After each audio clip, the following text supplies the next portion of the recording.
ان کا اپنا آنسو بھی پلکوں سے ٹوٹ کر گرا۔ جب تم اس گھر میں نہیں ہوگی تو یہ گھر مجھے کاٹنے کو دوڑے گا، لیکن بیٹا یہ دنیا کا اصول ہے، یہ ریت ہمیں نبھانی پڑتی ہے۔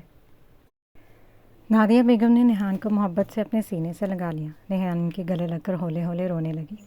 نادیہ بیگم نے اس کی پشت کو تھپ تھپایا اور دھیمے اور سمجھدار لہجے میں بولی، نیہان میری جان، سنو میری بات۔ بیٹیاں کبھی اپنی ماں کو چھوڑ کر نہیں جاتی، وہ تو بس ایک نئے گھر کی خوشیوں کا چراغ جلانے جاتی ہیں، اور تم تو سکندر ودا جا رہی ہو جہاں سترہ اور جیسی ماں تمہارا انتظار کر رہی ہیں، حمزہ جیسا جیون ساتھی جو تمہاری ایک مسکراہٹ پر اپنی جان بان کرنے کو تیار ہے۔ تم وہاں جاؤ گے تو مجھے ایک بیٹی کے بدلے پورا خاندان ملے گا جو میری بچی کو ملکہ بنا کر رکھے گا۔ کیا تم نہیں چاہتی کہ تمہاری ماں سکون سے یہ دیکھ سکے کہ اس کی بیٹی اپنے گھر میں خوش اور آباد ہے؟ نیہان نے نادیہ بیگم کے سینے سے سر ہٹایا اور اپنی نم آنکھوں سے اپنی ماں کو دیکھا۔ نادیہ بیگم کی باتوں میں چھپی محبت اور سچائی نے اس کے دل کے خوف کو آہستہ آہستہ کم کر دیا تھا۔ وہ جانتی تھی کہ اس کی ماں جو کہہ رہی ہے بالکل ٹھیک کہہ رہی ہے۔ آپ مجھ سے ملنے روز آئیں گی نا امی؟ نیہان نے بچوں کی طرح اپنے آنسو صاف کرتے ہوئے پوچھا۔ روز آؤں گی، اور اگر میں نہ آئی تو تم حمزہ کا کان پکڑ کر چلی آنا۔ نادیہ بیگم نے پیار سے نیہان کی ناک کو چھوا تو نیہان کے اداس چہرے پر ایک خوبصورت اور کھلکھلاتی مسکراہٹ ابھر آئی۔ ماں بیٹی کا یہ جذباتی اور مخلصانہ منظر سچی میں دل کو چھو لینے والا تھا۔ جہاں نیہان نے روتے روتے آخرکار رخصتی کے لیے ہاں کر دی تھی۔ سکندر ولا کے کچن میں اس وقت کافی خوشبو پھیلی ہوئی تھی، کافی کی۔ گلنین جو پچھلے کچھ دنوں سے کافی بہتر ہو چکی تھی اور اب خود اپنے پیروں پر چلنے لگی تھی، کچن کاؤنٹر کے پاس کھڑی اپنے لیے کافی بنا رہی تھی۔ اگرچہ اس کا جسمانی درد کم ہو چکا تھا، مگر اس کے دل کا غصہ اور تلخی اب بھی زین کے لیے ویسی ہی برقرار تھی۔ وہ مگ میں چمک چلا رہی تھی کہ تبھی اچانک پور سے کسی نے مضبوط وجود کا لمس محسوس ہوا۔ اس نے کہ پہلے کہ وہ چونک کر دور ہو جاتی، زین نے محبت سے اپنے دونوں ہاتھ گلنین کی نازک کمر پر جگا دیے اور پیچھے سے اپنی باہوں کے حصار میں لے کر بالکل اپنے سینے سے لگا لیا۔ زین کی اس اچانک حرکت پر گلنین کا پورا وجود غصے سے تپ اٹھا۔ اسے فوراً تڑپ کر اس کی گرفت سے نکلنا چاہا، مگر زین نے اپنی گرفت اور مضبوط کر دی۔ زین ہاتھ ہٹائیں، یہ کیا بدتمیزی ہے؟ گلنین نے سخت اور غصے سے لرزتی آواز میں کہا، مگر اس کی آواز کی سختی کا زین پر ذرا برابر اثر نہ ہوا۔ اپنی نین سے رومانس کرنا کب سے بدتمیزی ہو گیا؟ زین نے دھیمے اور رسیلے لہجے میں کہا اور اپنا چہرہ گلنین کے کندھے پر ٹکاتے اس کے گال کے بہت قریب لے آیا۔ اس کی گرم سانسیں گلنین کی گردن کو چھو رہی تھیں۔ میں کوئی مذاق نہیں کر رہی ہوں زین، چھوڑے مجھے۔ گلنین نے غصے سے اپنے دانت پیسے۔ آپ کو شرم نہیں آتی؟ جو انسان میرا یہ حال کر سکتا ہے وہ کس منہ سے میرے قریب آ رہا ہے؟ میرے پاس مت آیا کریں، مجھے آج سے سخت نفرت ہے۔ زین کو اس کے لفظوں پر تڑپ تو ہوئی، مگر آج اس نے فیصلہ کر لیا تھا کہ وہ اپنی نین کی غصے کے آگے ہتھیار نہیں ڈالے گا۔ اس نے بہت معصومیت سے اپنے لبوں کو سکیڑا اور گلنین کے کان کے پاس پھونک مارتے ہوئے بولا، اچھا اتنی سخت نفرت؟ ویسے نین یار، غصے میں تمہاری یہ ناک جو لال ٹماٹر بن جاتی ہے نا، سچی کہہ رہا ہوں میرا دل کرتا ہے کہ کافی بعد میں پیوں، پہلے اس ٹماٹر کو ہی چبا لوں۔ زین، گلنین نے صدمے اور غصے سے اپنا منہ کھولا اور تیکھی نظروں سے اسے گھورا۔ آپ بہت بدتمیز ہو گیا، میں کوئی مذاق نہیں کر رہی۔ تو میں بھی کہاں مذاق کر رہا ہوں؟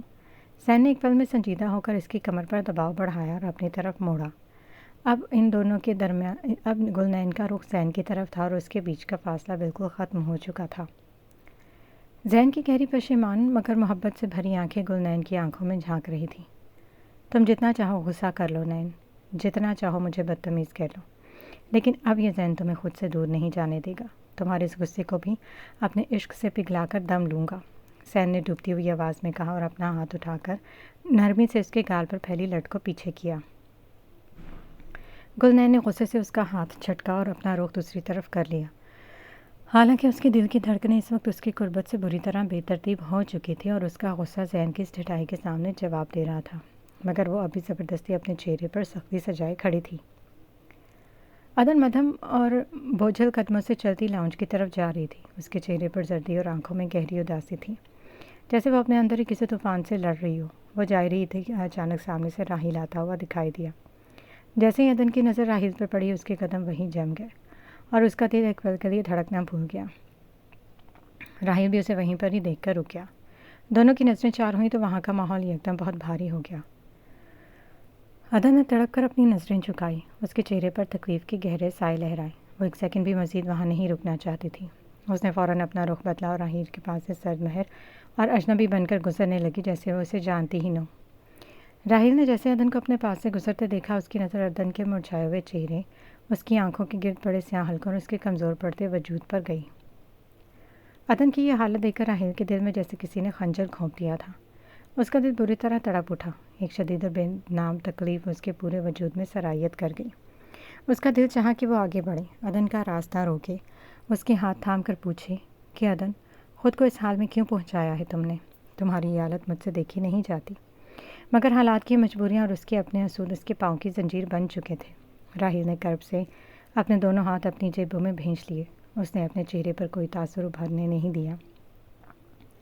اپنے اندر اٹھنے والے شدید ترین درد اور جذبات کے طوفان پر سختی سے ضبط کیا اور اپنے دل کو پتھر بنا کر بغیر کچھ کہے خاموشی سے اپنے قدم آگے بڑھا دیے۔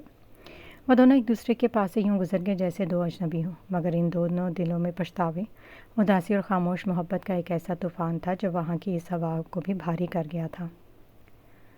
ابھی دانیال اپنے کمرے میں بیڈ پر آ کر لیٹا سکون سے چھت کو گھور رہا تھا اور دل ہی دل میں اپنی رخصتی کے لڈو پھوٹ رہے تھے کہ اچانک اس کا فون وائبریٹ ہوا۔ اسکرین پر سہرش کا نام چمکتے دانیال کے چہرے پر شرارتی مسکراہٹ دوڑی۔ اس نے فون اٹھا کر جیسے ہی کان سے لگا، دوسری طرف سے باقاعدہ دھماکہ ہوا۔ دانیال، یہ کیا بدتمیزی ہے، آپ نے رخصتی کی بات کیوں کی؟ سہرش کی غصے سے تپی ہوئی کڑک آواز فون کے اسپیکر سے باہر آ رہی تھی۔ غصے کے مارے وہ باقاعدہ کانپ رہی تھی۔ دانیال نے فون کان سے تھوڑا دور کیا، اپنے بال درست کریے اور آرام سے بیڈ پر تکیہ سیدھا کرتے ہوئے لیٹ گیا۔ اس کے لبوں پر ہنسی ضبط کرنے کی کلاسک نوٹنکی سجی تھی۔ ارے ریلیکس مائی وائف، ریلیکس۔ صبح صبح اتنا غصہ، کہیں بلڈ پریشر ہائی نہ ہو جائے تمہارا؟ دانیال نے لاپرواہی والے انداز میں ہنستے ہوئے کہا۔ مذاق بند کریں اپنا دانیال، سہرش چیخی۔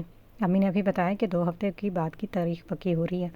آپ کو اتنی جلدی کیا ہے؟ میں نے بھی پڑھائی پوری کرنی ہے، مجھے ابھی شادی نہیں کرنی۔ اوہو، پڑھائی؟ دانیال نے ایک گہرا سانس لیا اور معصومیت سے بولا۔ سہرش جی، شادی کے بعد یہاں پڑھ لیجیے گا نا، میں خود روز رات کو آپ کی کتاب میں پکڑ کر آپ کا ٹیسٹ لیا کروں گا، اور آپ فیل ہوئیں تو مرغا بھی بنا دیا کروں گا آپ کو۔ دانیال، سہرش کا پارا 7ویں آسمان تک پہنچ گیا تھا یکدم۔ آپ بہت ضدی انسان ہیں۔ میں اتنی سنجیدہ ہوں اور آپ کو اپنی کتابوں اور ٹیسٹ کی پڑھی ہے؟ میں ماموں جان کو فون کر کے منع کر دوں گی۔ ارے ابو کو فون مت کرنا پلیز۔ دانیال نے ہنستے ہوئے بیڈ پر کروٹ لی۔ صبح ناشتے کی ٹیبل پر میں نے اتنی زبردست نئی نویلی دلہن والے شرمانے کی ایکٹنگ کی ہے کہ ابو کا دل پگھل گیا ہے۔ اب اگر تم نے منع کیا نا تو ابو سمجھے گی کہ دانیال تو شرما رہا ہے، یہ لڑکی ہی بدتمیز ہے جو شادی نہیں کرنا چاہتی۔ کیا آپ نے سب کے سامنے ایکٹنگ کی ہے؟ سہرش کو اب سمجھ نہیں آ رہا تھا کہ وہ دانیال کی اس ڈٹائی پر روئے یا ہنسے۔ وہ غصے سے تلملا اٹھی۔ آپ پاگل ہیں دانیال، پورے کے پورے پاگل۔ مجھے آپ جیسے ڈرامے باز سے شادی کرنی ہی نہیں ہے، سن رہے ہیں آپ؟ اب تو سننا ہی پڑے گا بیگم، اب تو 2 ہفتے بعد چٹ منگنی پٹ بیاہ والا سین ہے۔ آپ بس اپنے لہنگے کا کلر فائنل کریں، بارات لے کر آپ کا یہ مجنوں وقت پر پہنچ جائے گا۔ دانیال نے آخر میں اونچا کہا لگایا۔ Shut up Danyal, I hate you. Sehrish غصے سے فون پر چیخے اور زناٹے دار انداز میں فون کو ریڈر پر رکھ دیا۔ دانیال نے فون اسکرین کو دیکھا جہاں کال اینڈ ہو چکی تھی اور وہ بیڈ پر لیٹا لیٹا ہنسی کے مارے دوہرا ہو رہا تھا۔ سہرش کا تپتا ہوا چہرہ، غصہ اور اس کی چیخیں دانیال کے لیے فل ٹائم انٹرٹینمنٹ تھی، اور وہ جانتا تھا کہ سہرش جتنا بھی غصہ کر لے 2 ہفتے بعد اسے سکندر ولا کی ملکہ بن کر ہی آنا ہے۔ دانیال ابھی بیڈ پر اوندا لیٹا تکیے میں منہ دے سہرش کے غصے کو یاد کر کے ہنسی رہا تھا کہ اچانک اس کے کمرے کا دروازہ بغیر کھٹکھٹائے دھڑم سے گھلا۔ دانیال نے چونک کر سر اٹھایا تو سامنے زارون بھائی اپنے ہاتھ جیبوں میں ڈالے چہرے پر ایک گہری مشکوک سجاہٹ سجائے اندر داخل ہو رہے تھے۔ اوہ ہو چھوٹے میاں، اکیلے بیڈ پر لے کر یوں پاؤں مار مار کر ہنسنا، کہیں سہرش بھابھی نے فون پر کوئی لطیفہ تو نہیں سنا دیا؟ سارون نے آتے دانیال کے بیڈ کی پائنتی پر ٹیک لگایا اور شرارت سے ابرو اچکائے۔ دانیال نے جلدی سے سیدھے ہوتے بال جھٹکے اور فل ٹائم معصوم بن کر بولا۔ ارے کہاں زارون بھائی، لطیفہ نہیں، وہ تو باقاعدہ ایٹم بم تھا جو ابھی میرے کان میں پھٹا ہے۔ 2 ہفتے کی رخصتی کا سن کر وہ تو غصے سے تپتی کڑاہی بنی ہوئی تھی، بس میں نے بھی تھوڑا دیسی گھی کا تڑکا لگا دیا۔ زارون نے کہا لگایا اور دانیال کے کندھے پر ہاتھ مارا۔ سچی میں چھوٹے، تیری اس چٹائی کی داد دینی پڑے گی۔ پھر اچانک زارون کا موڈ تھوڑا بدلا۔ اس نے کھنکار کر گلا صاف کیا اور ارد گرد دیکھا جیسے کوئی سن نہ رہا ہو، اور پھر دانیال کے بیڈ پر اسی کے بالکل قریب ہو کر بیٹھ گیا۔ اس کے چہرے پر یکدم ایک عجیب سی سنجیدگی اور ہلکی سی گھبراہٹ آ گئی۔ ویسے دانیال، ایک بات تو بتا یار، زارون نے اپنی آواز کو دھیما کرتے ہوئے کہا۔ جی جی بھائی حکم کریں۔ دانیال نے اس کا اچانک اس گستاخی پر حیرت سے اسے دیکھا۔ وہ میں یہ پوچھ رہا تھا کہ تو اس فیلڈ کا پرانا کھلاڑی ہے نا، مطلب لڑکیوں کے نخرے اٹھانا، غصہ برداشت کرنا۔ سارون نے ہچکچاتے ہوئے دانیال کی طرف دے رکھا۔ یار چھوٹے، اگر کوئی لڑکی بہت تیکھی مرچ ہو، بات بات پر غصے سے لال ہو جاتی ہو، جس کی آنکھیں بالکل ہری ہری ہوں اور وہ ہر وقت لنگور اور سانڈ کہہ کر پکارتی ہوں، تو ایسی لڑکی کا غصہ ٹھنڈے کرنے اور منانے کے لیے کیا کرنا چاہیے؟ کوئی کڑک ٹپ تو دے۔ دانیال نے زارون کے منہ سے تیکھی مرچ اور ہری آنکھوں کا ہنٹ سن کر اس کے ہاتھ ہوا میں ہی رک گئے۔ دانیال کی آنکھیں یکدم بڑی ہو گئی۔ اس نے اچانک مڑ کر زارون کے مصلحت آمیز چہرے کو دیکھا، پھر اس کے لبوں پر فل ٹائم شیطانی اور فاتحانہ مسکراہٹ ابھر آئی۔ ہری آنکھیں، تیکھی مرچی؟ دانیال نے بینچ پر چوکڑی ماری اور زارون کے بالکل سامنے آ گیا۔ اوہ تیری خیر زارون بھائی، تو یہ جو سکندر ولا میں پچھلے چند دنوں سے عشق کی نئی لہر چل رہی ہے، اس کے پیچھے آپ ہیں؟ ابھی چپ کر، آہستہ بول، کوئی سن لے گا۔ سارون نے دانیال کے منہ پر ہاتھ رکھنا چاہا، مگر دانیال نے ہنس کر اس کا ہاتھ جھٹک دیا۔ ارے بھائی اب کیا چھپانا، چوری تو پکڑی گئی آپ کی۔ پورے سکندر ولا میں صرف ایک ہی لڑکی ہے جس کی آنکھیں ہری ہیں اور جو بات بات پر مرچیں لگاتی ہے۔ آئرہ، تو ہمارے بڑے بھائی کو تیکھی مرچ پسند آ گئی ہے۔ دانیال نے زارون کو کوہنی ماری اور لاؤڈ کہا لگایا۔ ہاں یار، اب تو جو مرضی سمجھ لے۔ سارون نے ہار مانتے اپنے بال بگاڑے اور معصوم شکل بنا کر بولا۔ پسند کیا کرنی تھی چھوٹے، دل تو وہ کب کا چوری کر کے لے گئی ہے۔ بس اب تو یہ بتا کہ اس تیکھی مرچ کا غصہ کیسے کم کروں، جب بھی سامنے آتی ہے کاٹنے کو دوڑتی ہے۔ ہو سارون بھائی، آپ تو فل ٹائم عاشق بن چکے ہیں۔ دانیال نے بیڈ پر لیٹ کر کہکہے مارنا شروع کر دیے۔ فکر ہی نہ کریں بھائی، آپ جب دانیال سکندر آپ کے ساتھ ہیں تو یہ تیکھی مرچ بھی بہت جلد مٹھائی بن جائے گی۔ آپ بس میری ٹپس پر عمل کرتے جائیں اور سکندر ولا میں ایک اور بارات کی تیاری پکڑیں۔ نمرا کی طبیعت کل سے کچھ ٹھیک نہیں تھی، سر بوجھل ہو کر درد سے پھٹ رہا تھا، بار بار دل مچلا ہوا جا رہا تھا اور کسی بھی چیز کو کھانے کا دل نہیں چاہ رہا تھا۔ جسم ٹوٹ رہا تھا، مگر اس تکلیف سے بڑھ کر نمرا کو جس چیز نے نڈھال کیا تھا وہ احمد کی بے رخی تھی۔ احمد پچھلے کچھ دنوں سے اسے بالکل وقت نہیں دے پا رہا تھا۔ وہ صبح نمرا کے بیدار ہونے سے پہلے جلدی اٹھ کر آفس چلا جاتا اور رات کو بھی اتنی لیٹ آتا کہ نمرا درد سے تھک کر سو چکی ہوتی۔ آج نمرا کو رات کی اس پہر نیند نہیں آ رہی تھی، ایک تو طبیعت کی ناسازی اور اوپر سے دل کا بھاری پن۔ وہ بستر پر لیٹی کروٹیں بدل رہی تھی کہ تبھی کمرے کا دروازہ ہولے سے کھلا اور احمد اندر داخل ہوا۔ بیڈ پر نمرا کو جاگتے دیکھ کر احمد کے تھکے ہوئے چہرے پر ایک نرم سی مسکراہٹ آئی۔ وہ فوراً کوٹ اتار کر بیڈ کے پاس آیا اور اس کے پاس بیٹھتے قریب سے پیار سے پوچھا، تم ابھی تک جاگ رہی ہو؟ احمد نے جیسی محبت سے اس کا ہاتھ تھامنا چاہا، نمرا نے بے دردی سے اس کا ہاتھ جھٹکا اور اپنا رخ دوسری طرف کر لیا۔ احمد کو نمرا کو یہ اچانک ہاتھ جھٹکنا بالکل اچھا نہیں لگا۔ اس کے چہرے پر حیرت اور ناگواری کے تاثرات ابھرے، مگر جیسے اس نے جھک کر دیکھا، نمرا کی آنکھوں سے بہتے موٹے موٹے آنسو صاف نظر آئے۔ اپنی نمرا کی آنکھوں میں آنسو دیکھ کر احمد کا دل یکدم تڑپ اٹھا۔ اس کا سارا غصہ ایک سیکنڈ میں غائب ہو گیا اور وہ فکر مند ہو کر اس کی طرف جھکا۔ اس نے آگے بڑھ کر نمرا کا روتا ہوا چہرہ اپنے دونوں ہاتھوں کے پیالوں میں لیا۔ نمرا، رو کیوں رہی ہو؟ کچھ ہوا ہے کیا؟ کسی نے کچھ کہا ہے تمہیں؟ احمد کی آواز میں دنیا بھر کی تڑپ اور پریشانی سمٹ آئی تھی۔ میں نے کہا نہ دور ہٹے مجھ سے۔ اس بار نمرا نے چیخ کر احمد کا ہاتھ بہت بری طرح جھٹکا اور بیڈ پر تھوڑا پیچھے ہو گئی۔ احمد نمرا کے اس شدید اور غیر متوقع ری ایکشن پر بالکل دنگ رہ گیا۔ وہ حیرت سے اسے دیکھنے لگا۔ اس کی معصوم اور صابر نمرا نے پہلے کبھی اس کے ساتھ ایسا برتاؤ نہیں کیا تھا۔ وہ کبھی اس پر یوں چیخی نہیں تھی۔ نمرا کیا ہو گیا تمہیں؟ کچھ بتاؤ کی بھی۔ احمد نے اس کی کوئی بھی بات سنے بغیر آگے بڑھ کر مضبوطی سے نمرا کو کھینچ کر اپنے سینے سے لگایا۔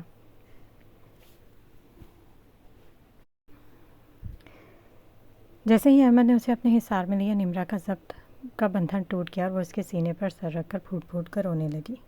اس کی سسکیاں پورے کمرے میں گونج رہی تھیں۔ نمرا، خدا کے لیے کچھ تو بتاؤ، کیا ہوا ہے؟ تم ایسے کیوں رو رہی ہو؟ اب احمد خوفزدہ ہو رہا تھا۔ اس کا دل بری طرح ڈوب رہا تھا کہ آخر نمرا کو اچانک ہوا کیا؟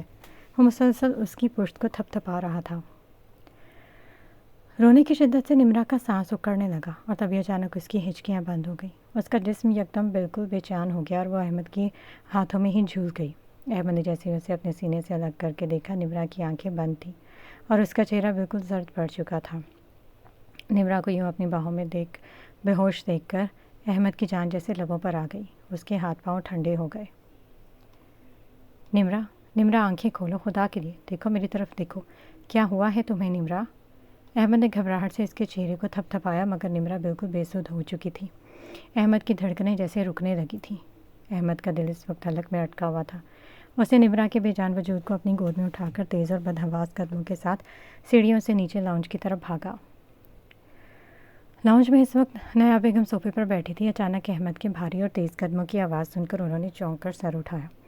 جیسے ان کی نظر احمد پر اور پھر اس کی گود میں بے سود لیٹی نمرا پر پڑی، نیا بیگم گھبرا کر اپنی جگہ سے اٹھ کھڑی ہوئی۔ احمد، کیا ہوا ہے نمرا کو؟ یہ کیا حالت ہے اس کی؟ پتہ نہیں امی، اچانک بات کرتے کرتے بے ہوش ہو گئی ہے۔ احمد کی آواز میں بلا کا خوف اور پینک تھا۔ اس کا چہرہ پسینے سے شرابور ہو رہا تھا۔ اب جلدی آئیں، ہمیں ہاسپٹل نکلنا ہوگا۔ احمد تیز قدموں سے باہر پورچ کی طرف بھاگا جہاں اس کی گاڑی کھڑی تھی۔ اس نے احتیاط سے گاڑی کا پچھلا دروازہ کھولا اور نمرا کو پچھلی سیٹ پر لٹایا۔ دوسری طرف سے نایاب بیگم بھی بھاگتی ہوئی آئیں اور فوراً گاڑی میں بیٹھ کر انہوں نے نمرا کا سر اپنی گود میں رکھ لیا۔ وہ مسلسل نمرا کے زرد چہرے کو تھپ تھپا کر اسے پکار رہی تھیں۔ احمد بجلی کی تیزی سے فرنٹ سیٹ پر بیٹھا، گاڑی سٹارٹ کی اور گاڑی کو مین گیٹ سے باہر نکال دیا۔ اس نے تیز رفتاری کے ساتھ سڑک پر ہاسپٹل کی طرف دوڑا دی۔ اس کی نظریں سامنے سڑک پر تھیں، مگر دل پچھلی سیٹ پر بے سود لیٹی اپنی نمرا میں اٹکا ہوا تھا۔ احمد نے گاڑی ہاسپٹل کے ایمرجنسی دروازے کے سامنے لا کر روکی۔ وہ بجلی کی تیزی سے گاڑی سے اترا اور اندر کی طرف لے کر اسے بھاگا۔ احمد نے بدحواسی میں چیختے وارڈ بوائے کو آواز دی۔ ایک سیکنڈ کے اندر وارڈ بوائے اسٹریچر لے کر باہر آیا۔ احمد نے احتیاط سے نمرا کو اسٹریچر پر لٹا دیا۔ نایاب بیگم بھی گاڑی سے اتر کر مسلسل نمرا کا ہاتھ تھامے اندر کی طرف بھاگی۔ نمرا کو چیک اپ روم میں شفٹ کیا گیا اور دروازہ بند کر دیا۔ احمد اور نایاب بیگم باہر کوریڈور میں کھڑے بے چینی سے انتظار کر رہے تھے۔ احمد کے پاؤں ایک جگہ ٹک نہیں رہے تھے۔ وہ مسلسل کوریڈور میں چکر کاٹ رہا تھا اور دل ہی دل میں آیت کریمہ کا ورد کر رہا تھا۔ اس کا پورا وجود خوف سے کانپ رہا تھا کہ کہیں نمرا کو کچھ سنگین نہ ہوا ہو۔ نایاب بیگم بھی بیٹھی ہاتھ اٹھائے دعا کر رہی تھیں۔ تقریباً 20 منٹ بعد، جو احمد کے لیے 20 سال جیسے تھے، چیک اپ روم کا دروازہ کھلا اور لیڈی ڈاکٹر مسکراتی ہوئی باہر آئیں۔ ڈاکٹر کو دیکھتے احمد اور نایاب بیگم لپک کر اس کے پاس پہنچے۔ ڈاکٹر، میری نمرا ٹھیک ہے نا؟ اسے ہوش آیا؟ کیا ہوا ہے اسے؟ احمد نے ایک ہی سانس میں کئی سوال داغ دیے۔ اس کی آنکھیں لال ہو رہی تھیں۔ لیڈی ڈاکٹر نے احمد کی بدحواسی دیکھی تو ان کی مسکراہٹ اور گہری ہو گئی۔ انہوں نے نرمی سے نایاب بیگم اور پھر احمد کو دیکھا۔ پریشان ہونے کی بالکل کوئی بات نہیں مسٹر احمد، مبارک ہو، نمرا ماں بننے والی ہے۔ ڈاکٹر کے ان الفاظ نے کوریڈور کے بوجھل ہوا میں جیسے خوشیوں کے رنگ بکھیر دیے۔ کیا؟ احمد کے منہ سے بس اتنا ہی نکلا۔ وہ جیسے اپنی جگہ ساکت ہو گیا۔ اس کی جان میں یکدم جان آئی، مگر وہ اتنی بڑی خوش خبری پر باقاعدہ شاپ میں آ گیا تھا۔ جی، وہ امید سے ہے۔ پچھلے کچھ دنوں سے ان کی طبیعت ناساز تھی اور اوپر سے انہوں نے کچھ کھایا پیا بھی نہیں تھا۔ بس اسی کمزوری اور اسٹریس کی وجہ سے وہ بے ہوش ہو گئی تھی۔ ہم نے انہیں ڈرپ لگا دی، وہ بالکل ٹھیک ہے۔ ڈاکٹر کی بات سن کر نایاب بیگم کی آنکھوں سے خوشی کے آنسو ٹپ ٹپ بہنے لگے۔ انہوں نے فوراً ہاتھ اٹھا کر خدا کا شکر ادا کیا۔ یا اللہ تیرا شکر، میرے بچے کو خوشیاں مل گئی۔ احمد نے نایاب بیگم کو دیکھا اور پھر جذباتی ہو کر ان کے گلے لگا۔